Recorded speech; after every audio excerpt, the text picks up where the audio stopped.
Alright, what's going on with you? Thank you for tapping with me again today. And if you're new to the channel, my name is Cleveland. So welcome to the Fish Corner, everybody. If you're new to the channel, please do a few things before this video gets started.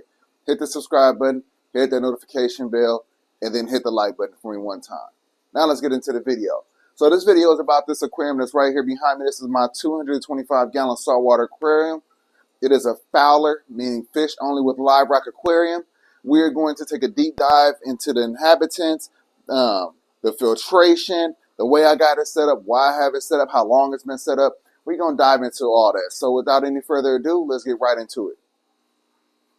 All right, just like I said, 225-gallon saltwater aquarium. All the inhabitants are doing really well. So happy about that. We have in here, let's go ahead and zoom in on some of these fish. We have right here the Tang. We have right here the Sohao Tang. This is the purple Tang. This one right there is the magnificent Foxface Rabbitfish. This one's a Naso Tang. I think I said purple Tang. We got the Harlequin Tusk right here. And we have the Hippo Tang right there. So those are the fish that's in this aquarium.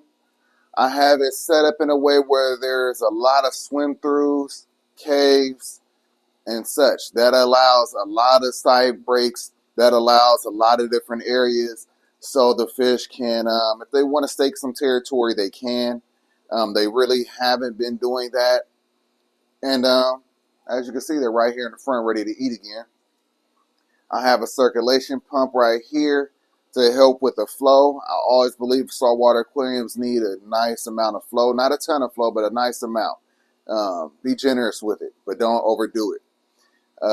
As far as the filtration, I have two types of filtration on this aquarium. I have the below the tank sump. I have the below the tank sump that is down there behind that door. I'll show you that in a moment.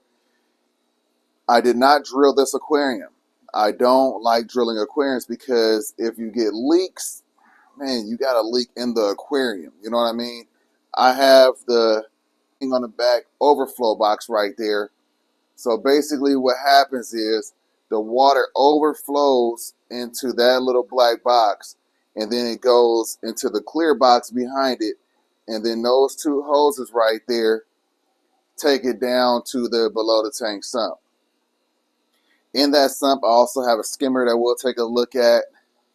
But before we take a look at the filtration, I want you to take a look at the thick substrate bed. So this is a really thick sand bed.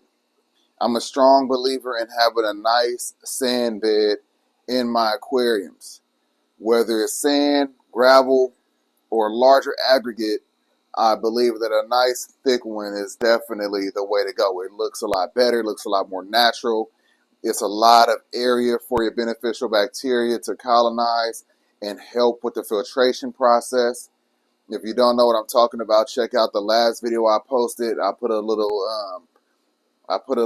picture so you know which one I'm talking about. It's really the last video I posted. So that'll give you a nice little idea of what I mean by having a nice thick substrate bed to help with the filtration. I went more in depth in that video. So let's take a look at the below the tank sump, and then we're going to take a look at the above the tank sump right there. And if you didn't know, yes, this is a DIY stand. I'm pretty sure that you could kind of like figure that out. So I built this stand.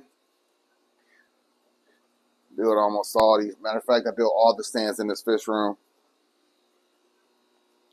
So taking a look at the below the tank sump, let's get a little bit closer. All right, so here's a look at the below the tank sump. You see those two hoses right there? That's the water coming in. And then those two filter socks, the water goes through those filter socks. It comes through that compartment. It goes to this compartment right here where I have the skimmer. That skimmer is rated for at least a 400-gallon aquarium. Big skimmer cup on the top. And then it goes to this compartment through this sponge and then it gets sucked right back up into the aquarium. And that's the flow right there of the water coming right back into the aquarium. So this gives you a little bit of a closer look at that filter box right there. Like I said, hang on the back overflow box. This will allow you to not have to drill your aquarium. If you can, I think this is the best way to go, in my opinion. Behind this chamber right here, I have a bunch of media blocks back there. But yeah, so it's pretty straightforward. It's really simple. Below the tank sumps are necessary. If you didn't want to have a skimmer right there, this is where you would have your refugium. You have a nice light up there. You have some macroalgae, things like that in there. But let's take a look at the above the tank sump. All right, so here's the above the tank sump. One of the main things I like about this sump is that I have it connected into my drain line. So I have a shut off right there. I could close that, or actually it stays closed. So I could open that one and then close this one, and that will allow the tank to drain into the sink. So here's the above the tank sump right here. And as you can see, water comes in right here. Look at all that sponge. But look at all of that media. Ridiculous, right? Look at my favorite pot scrubbers. But ridiculous, right? This is how I like to have my sumps set up. Just so much surface area for the beneficial bacteria to colonize. I mean, it's deep. It's deep. All the way down. So this is why I run above the tank sumps. And the best thing about these, you won't flood your floor. You know what I mean? So let's go ahead and get these guys some food. I know they're hungry. I feed them these Ocean Nutrition Florida 2 flakes right here. I also feed them mysis shrimp. Now, we're not going to go grab any mysis, but I will feed them some of these flakes with you. The beauty of these flakes is that everyone eats them. So they all eat mysis and they all eat the flakes. Now, I have to feed these guys quite often. When I brought everybody in, I noticed that my magnificent Foxface Rabbitfish was getting a little thin. I thought he was going to end up, passing on us. You know what I mean? But he just wasn't getting enough food. I've tried putting in here the seaweed, attaching it to the side of the tank. They don't really like that, but they love these Florida 2 flakes. So what I have to do is I have to feed them more often. I feed these guys sometimes like 5 times a day. Anytime I just come through or think about them, come through the fish room or whatever, I just throw a little pinch of flakes in there. So they're eating like, a pinch full maybe 5 times a day. And that put the size back on my magnificent Foxface Rabbitfish. And it kind of like curved some of that aggression. That Sohao Tang is pretty aggressive. He's definitely the tank boss. As you can see, he's taking little nips out of my gym tank. I hate that. But, it doesn't stop the gym tank from acting normal, eating, and moving around the tank the way he wants to. He's not stressed. You just get a little nip every now and then. So that's a 2-banger right there of the flakes. Just wanted to show you. Like I said, I have to do this a few more times today. But it's not a problem. I definitely rather do that than lose any of my fish. If it means just making sure that I'm feeding them more and more often, I'm totally fine with that. I don't know why they got afraid, but yeah, I'm 100% totally fine with that. I would do that every time. I'm not trying to lose any of my fish.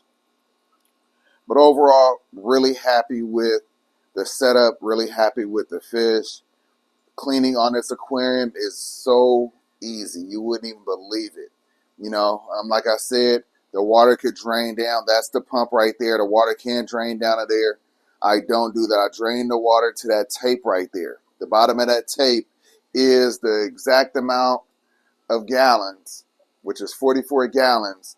That's the That's the saltwater keeper right there. So I mix my saltwater right there, pump it right into the aquarium right here, and that tape is 44 gallons. So that's all I do. You know what I mean? Clean the filter socks down there quite often, clean the skimmer cup whenever it needs to be done. That one right there don't have to be done that often, believe it or not. Extremely, extremely easy setup. But yeah, so just wanted to give you guys an update on this aquarium. And if you're new to the channel, wanted to introduce you to my 225-gallon saltwater FOWLR aquarium. So happy with the results, so happy with this aquarium, so happy with the stocking. If you have any questions, don't hesitate to ask them. I have a playlist on how to get started in the saltwater hobby. If you're one of those people that really want to get started in the saltwater hobby, but you're afraid to do it because you don't want to make any mistakes, check out that playlist. But remember, don't worry about being afraid to make any mistakes. You might make some. You may or you may not. It's okay. You know what I mean? That's part of the learning process. You know what I mean? But if you really want to get started, I really advise you to finally get started. Check out my playlist. You can check out other people's playlists or videos and get you that courage that you need to finally get started. I mean, it's not as hard as you would think. I'm telling you, if you have any idea on how to keep freshwater fish, it translates over to the saltwater. All you're doing is using salt water instead of fresh. You're topping off with RODI water instead of tap water.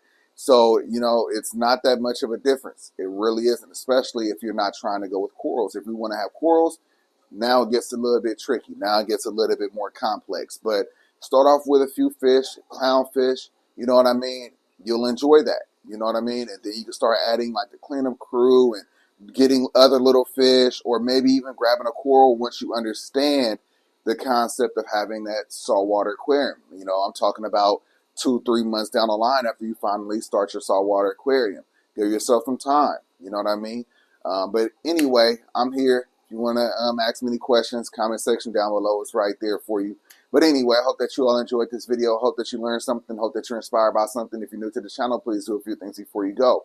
Hit the subscribe button, hit that notification bell, and hit the like button, y'all. I appreciate you all. Have a great one. Happy Monday. Have a good week. Catch you on the next one. Peace.